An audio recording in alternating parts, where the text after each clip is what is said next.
will begin tonight, still at the Federal Capital Territory, where the discussions around Nigeria's evolving fiscal landscape, tax and policy reforms took the center stage on day 2 of the 31st Nigerian Economic Summit. Chairman of the Presidential Committee on Tax and Fiscal Policy Reform, Taiwo Oyedele, has offered insights into the direction and goals of the reform agenda. Oyedele outlined how the proposed changes aim to simplify Nigeria's tax system, enhance revenue efficiency, reduce the burden on compliant businesses, and relieve pressure on lower-income earners. The risk, the issues that they face around the business environment, particularly from the tax side, things like taxing capital, taxing investment, and also to reduce even the corporate tax rate. It's also to provide simplification, and the reforms are pro-growth. So for businesses, this is like one of the most exciting times for us to look forward to what is on offer from January 2026, where also the harmonization of various taxes will reduce the administrative costs and the burden on businesses. The whole idea being that we want businesses to do better, we want businesses to grow, and then when they grow and they have the capacity to pay taxes, then they will pay taxes. That's why these reforms would exempt small businesses with turnover, that's revenue, of 100 million or less per annum. From 2026, their corporate tax rate will be 0%. So beyond the business community, I think for the Nigerian people generally, this is also an exciting time, because from January next year, low-income earners will be exempted completely from paying PAYE, that's personal income tax. Middle class or middle income earners will see a reduction in the PAYE that they have been paying before now. Altogether, that means more take-home pay on one hand. And on the other hand, that's about 97-98% of the Nigerian workers that will benefit. Meanwhile, on the sideline of the high-power economic gathering in Abuja, former governor of the Central Bank of Nigeria and the current emir of Kano, Muhammadu Sanusi II, has expressed satisfaction about the trajectory of the Nigerian economy, noting that President Tinubu is taking painful but necessary decisions while also paying the price for many years of mismanagement. Let's listen in. At the moment, as far as monetary policy is concerned, I have nothing but positive words for what the central bank has done. We come in from a background of very high levels of instability as a result of loose money and uncontrolled growth in money supply. And the central bank has taken the last 1 year to mop up all that money. Interest rates are high, yes, but we have stabilized the exchange rate. We have pulled back from the brink of total economic collapse. Inflation is coming down, it's still at 20%, still very high, but it's coming down from the very high levels of a few years ago. We have built up reserves to over $40 billion. The economy has grown first quarter by more than 3%, second quarter by more than 4%. And this is the first time in a long time that this economy has been growing faster than the population. For many years, population growth has exceeded GDP growth. And this in a time when oil price has been moderate. So in terms of monetary policy and stability, I have nothing but commendation for the government. On the fiscal side, we have had an improvement in revenue to GDP ratios, an improvement in debt service ratios, a contraction in the deficit, and these are positive steps. But we still have a long way to go. I mean, I would like to see a better look at fiscal expenditure. We're still spending too much money on government, on the cost of governance, too many political appointees, too many officers. We still have to look at the quality of spending, with value for money, the processes for spending, because if we, and the reason is that if we do not improve the quality of spending and put a rein on spending, we're going to continue borrowing. So after saving money from these expensive subsidies, after building up the government balance sheet, you go and spend it and then you have to borrow again. So we still have some steps to go on the fiscal side, but the first thing was to fix revenue, and I think with the tax reforms and with what we've seen so far, the fiscal side is on its way. Structural reforms take longer. We talk about the power sector. I would like to see that we put a stop to the mass importation of food. I know it was driven by a desire to bring down food prices, but it is in the end very counterproductive to domestic production and domestic producer prices. So hopefully we will get to a point where we go back on track with the reforms in the agricultural sector, fixing the agricultural value chain, and relying on domestic production to feed the nation. But all in all, I think I would say 70 to 80% of what the government has done and the direction it is on, I support. I do have some reservations about one or two things like the importation of food and the quality of expenditure and the nature of overheads. But I think we're on the right path, and we've got to keep working to get to the destination. But we're coming from a bad place, and we've come very far in the right direction. I mean, it's a myth. Oil is less than 10% of GDP, maybe less than 5% today. Nigeria is not an oil-dependent country. Government revenues are driven by oil prices, and we've got to diversify our exports, and I think we're now having non-oil exports increase because of the exchange rate situation, and we're getting more competitive. We've got to work on the quality of exports and access to markets. If we want to sell Nigerian goods abroad, we've got to make sure they meet the specifications of the consumer, and that requires regulation, it requires controls, it requires certification, and that work needs to be done. But in terms of the GDP, services, financial services, telecommunication services, information technology, education and healthcare, those sectors have grown significantly in the last few decades. So there has been significant diversification of production away from oil. And what we need to do is diversify sources of government revenue and reduce the correlation between oil and non-oil revenue, because we often forget that when oil revenue goes up, we also tend to import more, and we have import duties, and therefore when oil prices go down, you have a reverse. So reduce that correlation, have more sources with diversifying the tax base, with improving, with widening the tax net, with relying more on domestic income and production, you reduce those vulnerabilities. You know, there's a kind of poetic justice here. When I was governor of Central Bank in 2011, we advised the president to remove fuel subsidies. Subsidies were removed, and some people went on demonstration, Occupy Nigeria, opposed it, and now they're in government and they've had to do it because that is the reality. Those subsidies needed to go. What the president did was absolutely necessary. And my experience with these things is, if you say you're going to remove subsidies gradually in this country, the vested interests and those who have profited from subsidy will make it difficult for you to complete it. Even with the President Jonathan, when we started, the negotiations were with Labour, where we would remove 50% of the subsidies and then remove the rest later. But once we took that first step, that was the end. So the decision to remove the subsidy, yes, it was shocking, and it was a shock treatment, shock therapy. It would have disruptive effects, but if it had not been done when it was done, I don't think it would have been done at all. So that's the first thing. The second thing is that we have always known that if you remove the subsidies, you're going to have inflation, you're going to have an impact on the poor and vulnerable. But what was the alternative? You had reached a point where we had finished using our revenues, we were now borrowing to pay subsidy. We had gotten to a point, if you remember, in 2023, where 100% of government revenue was going to service debt. The country was bankrupt. Where were we going to pay the subsidy from?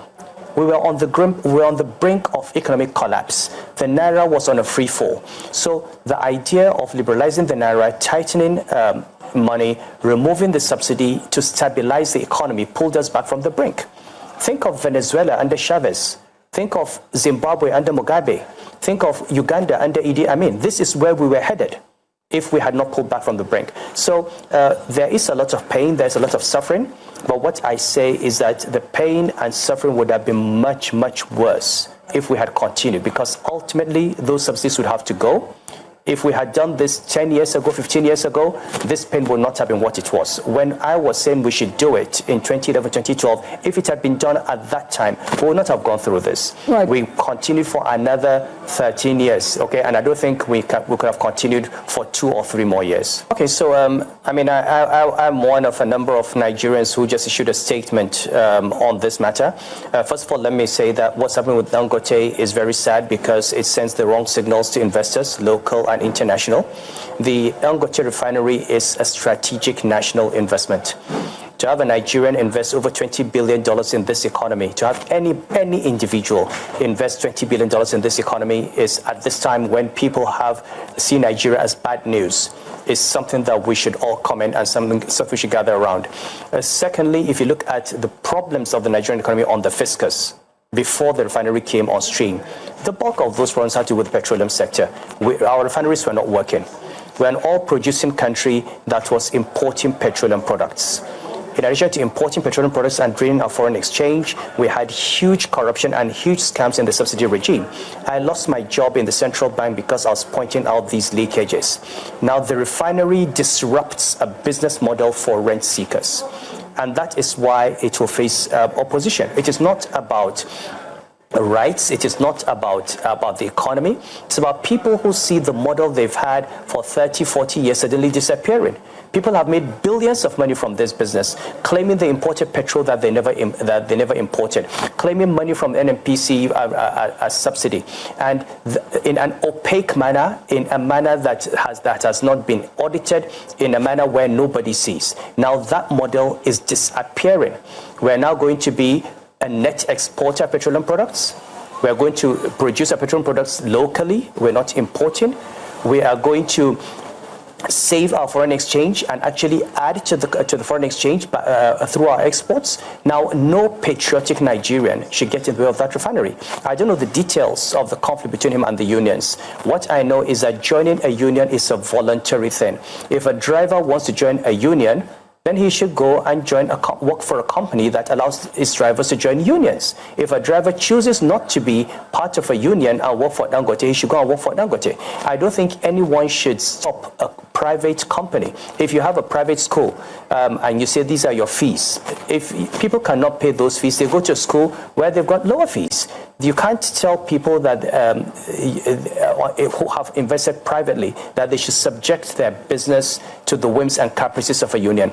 I think it is wrong. I think it is unfair. And I think to threaten the entire country with a strike over a matter between a union and a private company is the most irresponsible thing I've seen as far as the economy is concerned. I would urge Dangote to make sure that whatever he does is lawful, that all rights of members of his staff are respected, their constitutional rights are not violated. But I completely align with the position of the Vice President and the federal government that we cannot allow this investment to be at risk, and we cannot allow this refinery to be shut down. We need it as a country. We need to protect it. Look, I think any honest economist will understand that this is correct. First of all, they've done in large part what we have been calling for in the last 10 years, okay?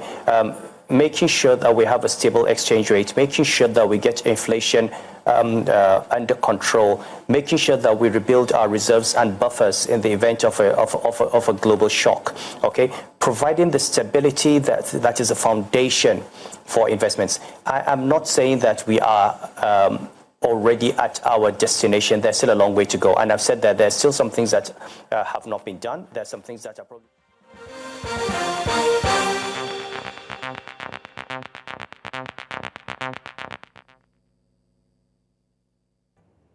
The Nigerian National Petroleum Company Limited has blamed the recent strike by the Petroleum and Natural Gas Senior Staff Association of Nigeria for the sharp rise in cooking gas prices across the country.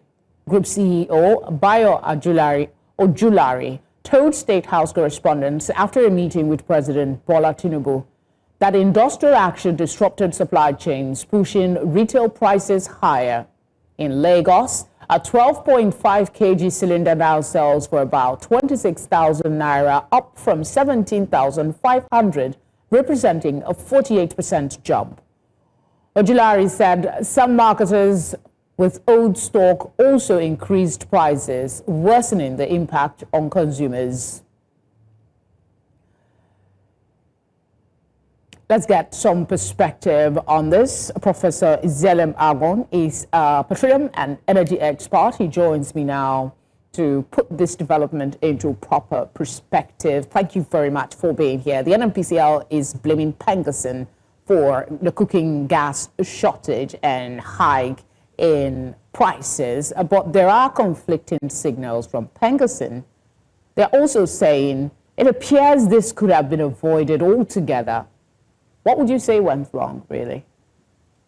I think that the NNPC GCEO is wrong. It's like giving a dog a bad name in order to hang it.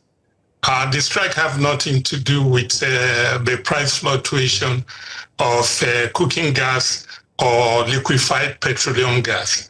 Now, cooking gas or liquefied petroleum gas comes from two basic sources. Either it comes from refining petroleum, or it comes from natural gas extraction. In Nigeria, most of our cooking gas comes from refining petroleum, which means they are now using this 3-day strike against Dangote as the excuse for the price hike. Well, the price hike was really done by the greedy marketers and the greedy distributors. But with respect to Dangote, the 3-day strike had little or no impact in the production of cooking gas from the distillation or the refining of petrol.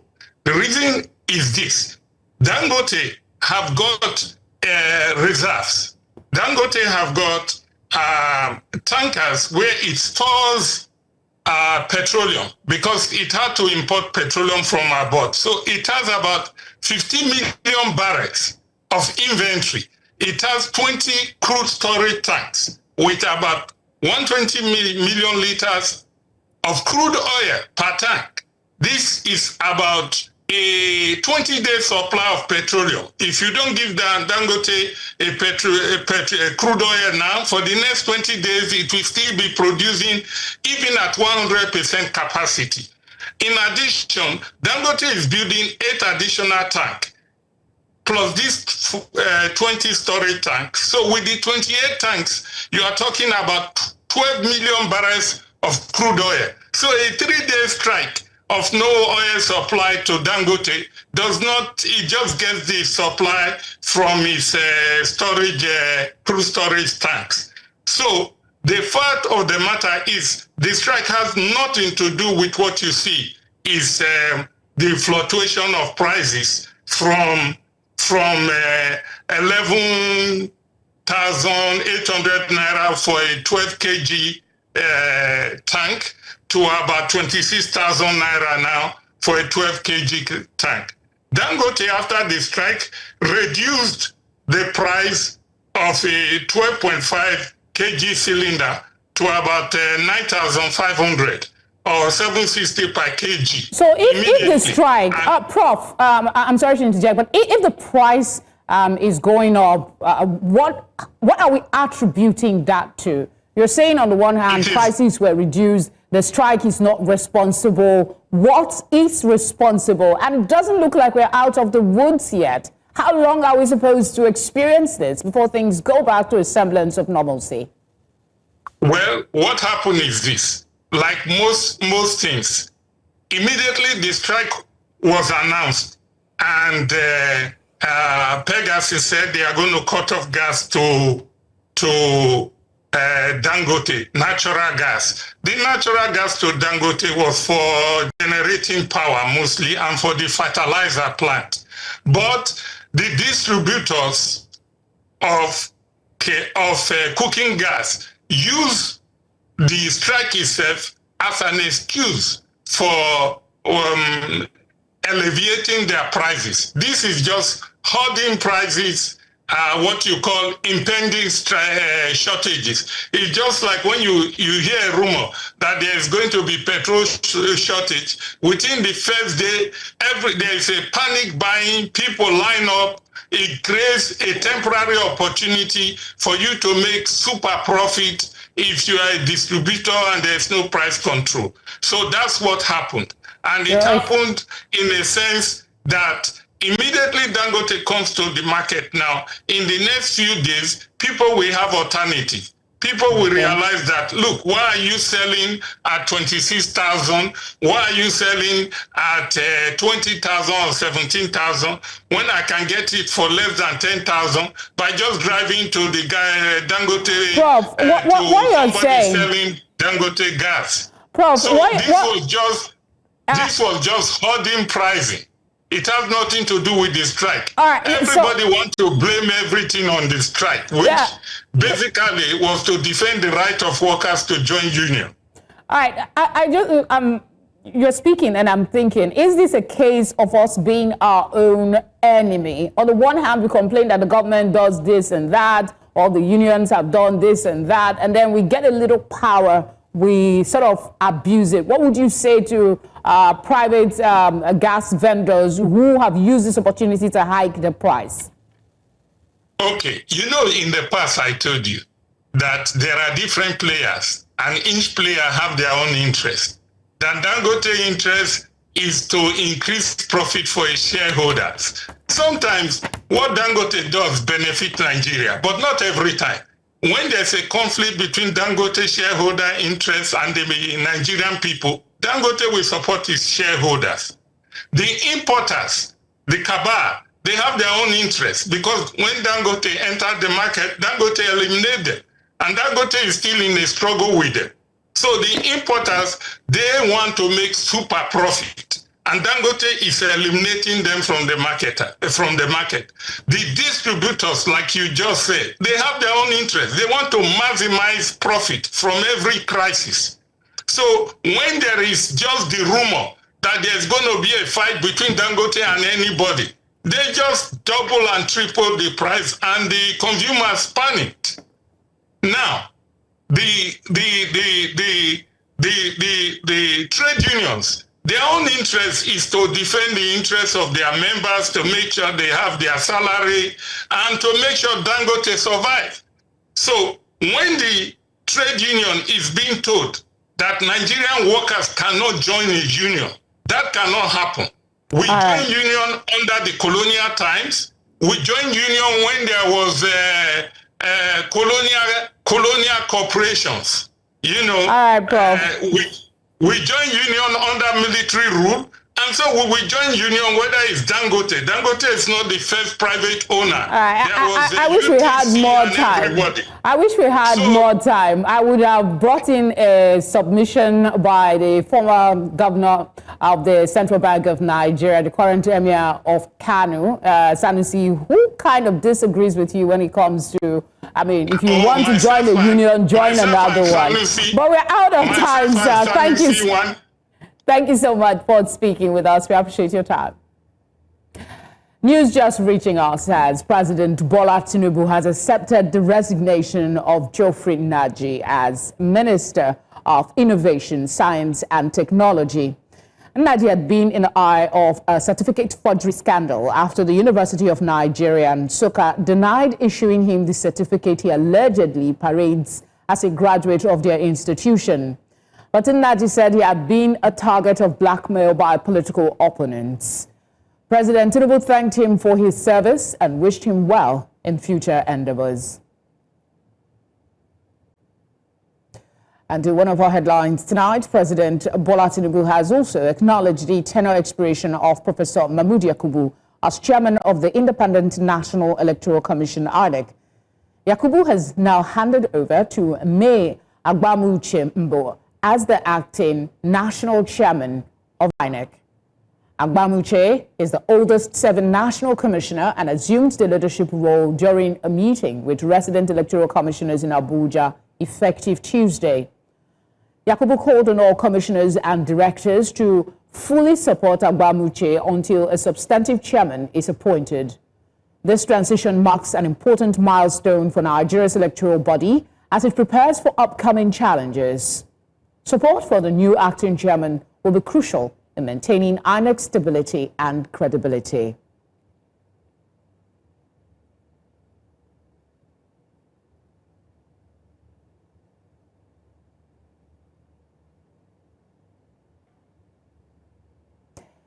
Kogi Central lawmaker Natasha Akpoti-Uduaghan has resumed her legislative duties after serving out a 6-month suspension on the same day the upper chamber resumed plenary. President of the Senate, Godswill Akpabio, in his welcome address, warned that rising food insecurity, now affecting more than 33 million Nigerians, and persistent threats of terrorism and banditry demand immediate and decisive legislative action. He urged lawmakers to prioritize policy interventions that tackle agricultural productivity, rural infrastructure, irrigation, and mechanization. Ethics, Privileges and Public Petitions commenced an inquiry into Akpoti Uduahan's conduct on March the 5th, but the Kogi senator, despite...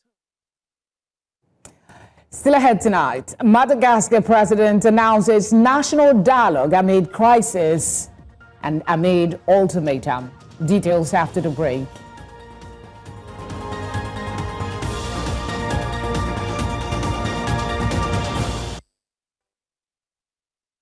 We continue our coverage of the ongoing Nigerian Economic Summit holding in Abuja as we turn to Rhoda Odigbo, who is CEO at Kizazi.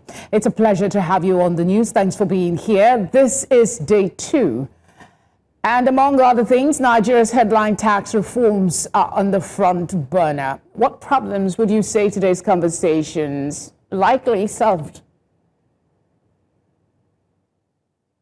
Thanks, Felicity. I would start by saying that what we have unpacked in the last 2 days has reflected why education continues to be an economic strategy and not one that is just focused on skills acquisition or a conversation about education being a social good.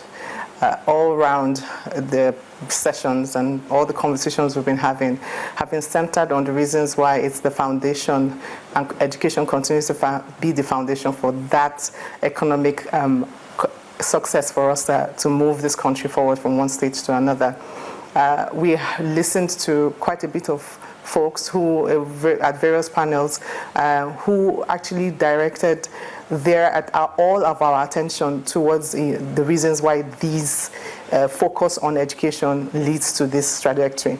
So if we take, for instance, the fact that we know some data coming out that says that the children ages 4 to 6 are unable, about half of them are unable to read 6 letters or identify 6 letters, then that tells us that there is a foundational crisis, a foundational learning crisis that tracks back to competencies that are required for the world of work. And that tracks directly into our economic development as a nation. So whether it's finding people for jobs, for manufacturing, ICT teaching itself, you would find that we're not yet at the stage where we have the competencies required for people to enter into the labor market.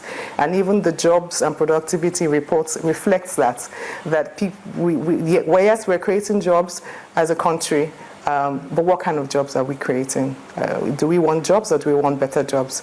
And so all the conversations have led directly to let us, really unpack the fact that education as a skills, unit of nation development is the right technique, the right focus for us to drive economic development. And that's what this summit in the past 2 days has really focused on in some of the sessions. And we can hear it even in other sessions that is connecting education with health and agriculture and food, and that ecosystem that really drives, what we need to get and the Nigerians to, create a country that is economically viable. Yeah, what were some of the projections that we're giving as to how we can improve our workforce via better quality education, which is at the heart of the submission you've made? Without it, we probably are just dancing around in circle. We did hear quite a bit. We heard about, just the fact that first we have that foundational learning crisis, and the fact that the focus has to be on getting it right. That the industry and the education sector has to meet and commit to, first of all, seeing education as an investment and not a charity case. And so we're hearing a lot around that being the nexus for us to drive a workforce that requires a set of skills that will get us to the next phase, which is economic development, as this summit tends to put out. And so the focus really continues to be, how do we get our people, Nigerians, to be well educated across the breadth of skill areas, whether it's those at the vocational education level, or whether it's those that we require as a set of skills and mindsets that is required for us to move to those levels. Education continues to be the center and the heart of why. Why do people need a set of skills? Why do they need to read? Why do they need to write? Why do they need to have simple computation? And that directly tracks to everything else as the bedrock for enabling our people, our young people, to enter into industry, to enter into commerce, to enter into any labor work space that is that the opportunities exist. With a growing population like we have here, we just saw our interview with the former CBN governor, the Emir of Kano, and he talked about the fact that our population is growing faster than our economy. How do we balance that really in terms of education, making sure it gets to the right people? In an earlier conversation, he also talked about how this impacts on our approach to malnutrition. We wait until these children are malnourished and before we act, and this also impacts their growth. So what is perhaps your organization will be suggesting as models we can follow? Amazing question. So what we do at Kizazi is really precisely this, around this question. And the work is centered around whole child development, which says that to the social contract between a family or a mother, a father, an uncle, whoever is the guardian of the child, between that person and the institution called education, whether it's a school or wherever they find themselves in the space of learning, that social contract says that everything the child comes with matters in the delivery of the education that they should receive. So at the heart of the work is academics plus well-being plus nutrition plus safety. And that's where it all comes together to tie into what we consider as whole child, whole adolescent development. And so it is really that relationship and the nexus between all of these pieces or pillars, for lack of better words, is where education, what we do. We say that with academics, with feeding, which is the right food, feeding program that children should have in schools, with understanding that their well-being matters and their safety, that they can leave home and get back to school and get to school and get back home to their families is important. And so whether it's the intersection of community engagement, whether it's health and nutrition, as it affects the feeding and the school programs that the sort of feeding programs that should. I honestly wish we had more time to explore your thoughts on this subject. We do thank you for being here, though, and appreciate the time, the contribution you'll be able to share from the summit. Thank you once again. All right, quickly, let's tell you that the House of Representatives has resumed plenary after over 2 months of recess, with the swearing in of 3 newly elected members who emerged winners in the August 2025 by-elections. Speaker of the House, Abbas Tajuddin, administered the oath of office to 3 of 5 newly elected lawmakers who were present at the session. Those sworn in include Omosede Igbinedion, who replaces Denisi Dahosa, now Deputy Governor of Edo State and represents Ovia Southwest Federal Constituency of Edo State.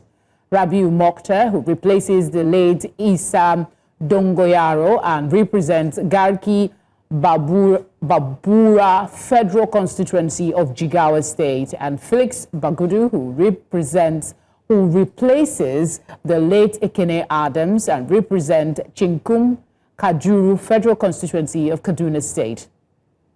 Others expected to be sworn in by the House are Elegbeje Ayola of Ikene Shagamu Remo North Federal Constituency of Ogun State and Folajimi Oyekunle representing Ibadan North Federal Constituency of Oyo State.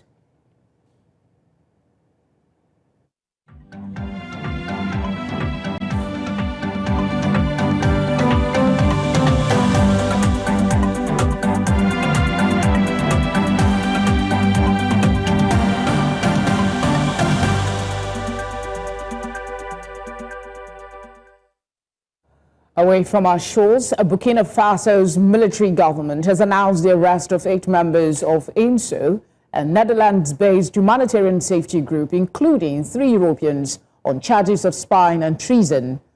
Security Minister Mahamadou Sana identified the detainees as a Frenchman, a French-Senegalese woman, a Czech man, and a Malian, and 4 Burkinabe nationals. The arrests come amid heightened tensions, with Burkina's junta increasingly cracking down on foreign NGOs suspected of intelligence activities. INSO has faced allegations of collecting sensitive military data without authorization and reportedly has links to French intelligence operations. Madagascar's President Andry Rajoelina has announced plans to hold a national dialogue on Wednesday in response to youth protesters who issued a 48-hour ultimatum demanding he meet their demands or face a national strike. The protests, sparked by water and electricity shortages, have expanded to include calls for Rajoelina's resignation amid frustrations over poverty and corruption. On Monday, Rajoelina appointed Army General Rufin Zafi-Sambo as the new prime minister, a move seen as an attempt to address the unrest, but rejected by protesters as superficial. I can also tell you that Israel marked the 2nd anniversary of the October 7, 2023 attack by Hamas militants on Tuesday. This comes as indirect peace talks between Israel and Hamas continued in Egypt to end the 2-year war in Gaza under a U.S. proposed peace plan. The attack, the deadliest in Israel's history, killed 1,219 people, mostly civilians, and resulted in the abduction of 251 hostages, with 47 still captive. Memorial events included candle lighting and a minute's silence at the Nova Music Festival site, where over 370 people were killed. Negotiations in Sharm el-Sheikh focused on a 20-point peace plan proposed by U.S. President Donald Trump, including a ceasefire, humanitarian access, and prisoner exchange.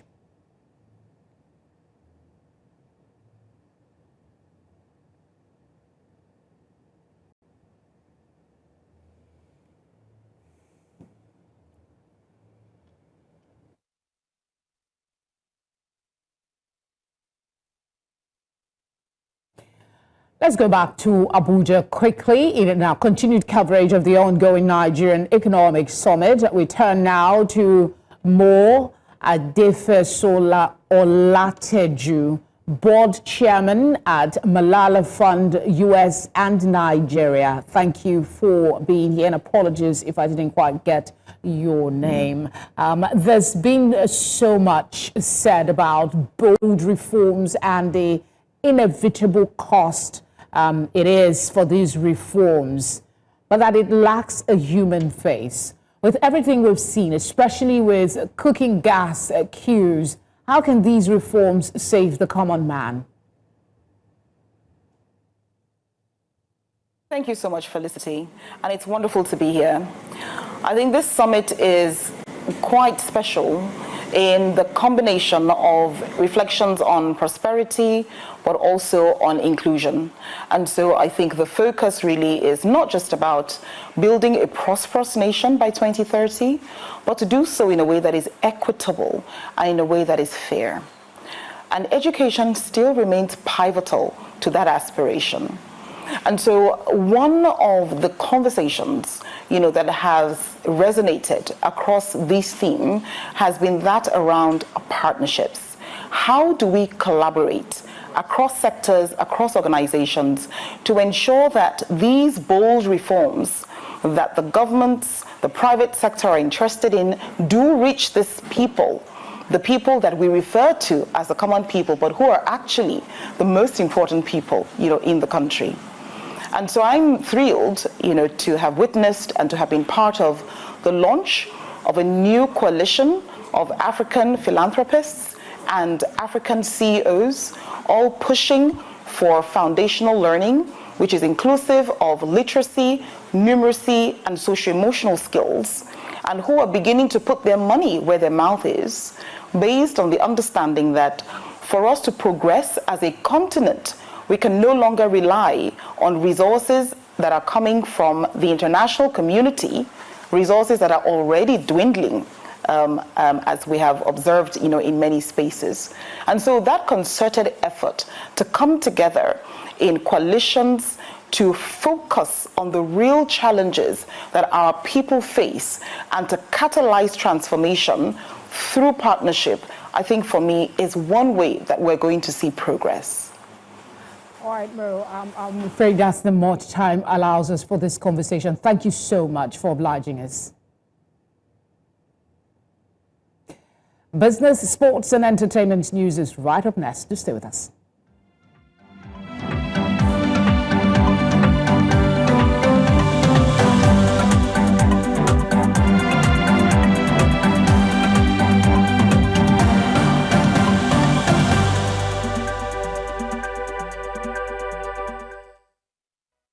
In business, the African Development Bank will provide Nigeria with $500 million before the end of 2025 as part of the $1 billion budget support facility to cushion the effects of ongoing macroeconomic reforms.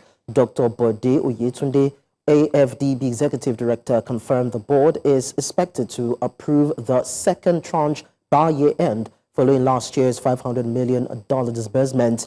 The support targets fiscal management, power sector reforms, and governance improvements. This funding aligns with Nigeria's drive to stabilize public finances and attract investment amid subsidy removals and forex reforms under President Tinubu's administration.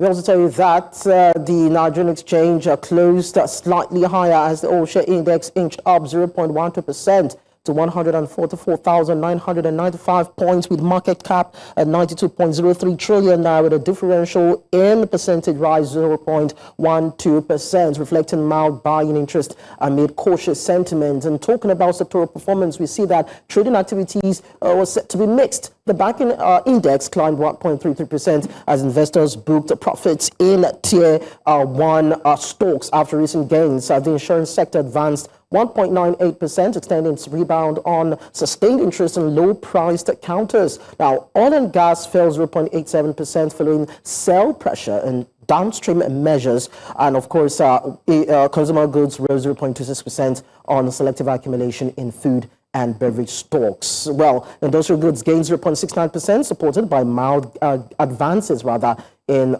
cement names. And that's it on business. I am Lekon Onobanjo. Udoka will bring you sports in a bit.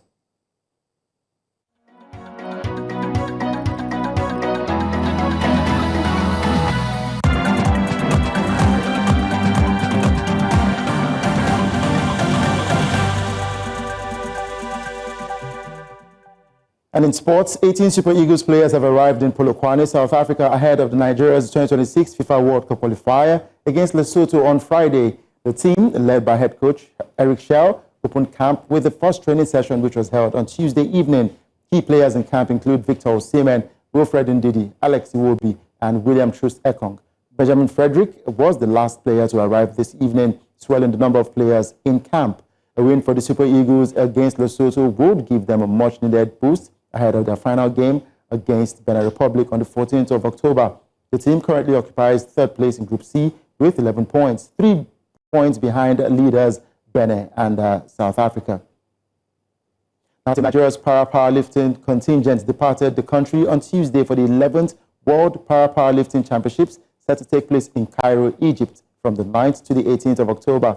The milestone event marks the first ever World Championships to be hosted on African soil, symbolizing a new era for the sport on the continent.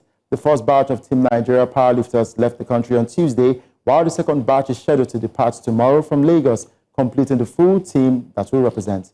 The National Sports Commission reaffirmed its full support for the athletes, emphasizing the government's commitment to promoting inclusivity and excellence in sports.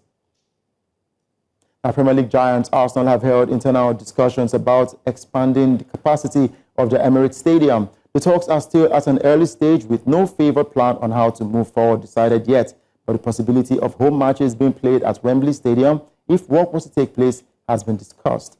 The Gunners played the Champions League matches at the old Wembley Stadium in both the 1998 and 1999 and 1999-2000 seasons. Next year will mark 20 years since the Gunners moved to the Emirates from Highbury. Arsenal are looking to keep pace with the largest stadiums in the country with a capacity of 60,704 fans. Arsenal have the 5th largest stadium among English football clubs. Manchester United, Tottenham Hotspur, West Ham United and Liverpool have the top 4 largest stadiums in England. And that's a wrap on Sport Updates. I am Udoka Njoko.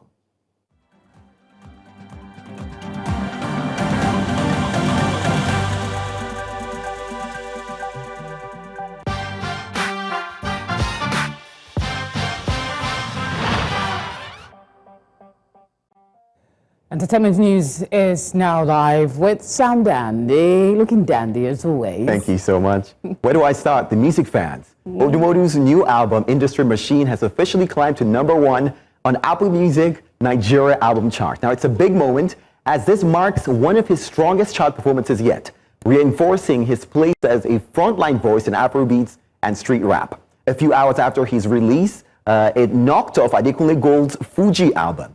Fan favorite Big Time featuring Wizkid shot the project to much success, a testament to shifting dynamics in the music scene. Now, the 23-track project, which also features Seun Kuti, Davido, Skepta, Stormzy, Reminisce, Pato Ranking, and others, is also #1 in Gambia, Liberia, Sierra Leone, and Rwanda, and top 15 in other countries, including the US. Odumodu tweeted a few hours ago saying every feature came on each song so hard. No feature slacked. Everyone came on it like it was their song. Amazing. I'm a fan of Odumodu Black and honestly a fan of Afrobeats. And to see 26 songs on a project and so many features, it always tells me that collaboration is better than competition. I agree. Well, that's the biggest story in entertainment. I am Sam Dandy.